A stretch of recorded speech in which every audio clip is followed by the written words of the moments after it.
Pas skandalit të pak ditëve më parë të mishit të pulës me salmonel, një tjetër rast i paprecedent të shënuar së fundmi. Të paktën 4 ngarkesa me lule shtrydhe të importuara nga Greqia në vendin ton kanë rezultuar me pesticide. Shqetësimi u përsoll nga sistemi alarmit të shpejt për ushqim i Komisionit Evropian. 4 ngarkesat janë futur në treg, njëra në datën 17 shkurt, 2 ngarkesa në muajin mars dhe një më 1 prill. Por autoriteti kombëtar i ushqimit nuk jep detaje në njoftimin për mediat. Në intervistat e dhëna për televizionin 6+ nga Vlora, qytetarët e Vlorës thonë se ndjen të pasigurt për çfarë po konsumojnë dhe kërkojnë marrjen e masave nga institucionet.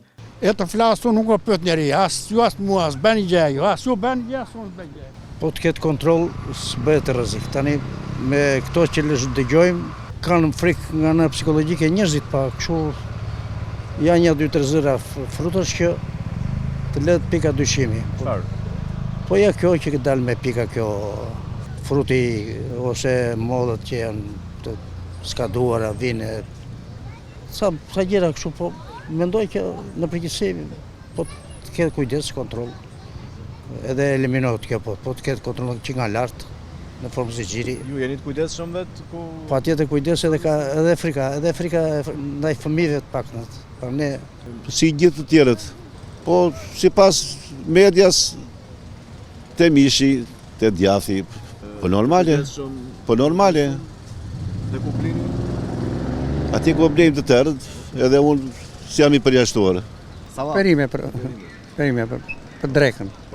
Jeni të rrezikuar nga ushqimet që Në qoftë se janë të vërteta ato që thonë, të vihet të zbatohet ligji për popullit s'ka pse të haj pesticide.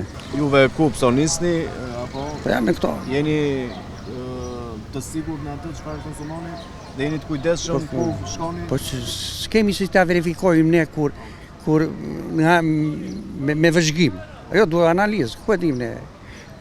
Duhet përgjegjësia e institucionit. Sa të përgjegjshëm janë atje, mos ta hedhin mallin treg pa bërë analizën. Pse hedhin mallin treg ata? Sigurisht që ajo dihet pse hidhet në treg malli pa bërë analizën.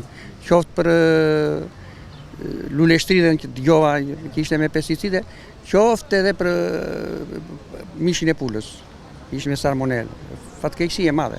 Kështu, pas skandalit të shënuar vetëm pak ditë më parë me mishin e pulës me salmonel, që gjendej edhe në disa prej subjekteve tregtare në Vlorë, në treg kanë hyrë edhe lule shtrydhe me pesticide, të cilat kanë përfunduar edhe në tregjet e Vlorës.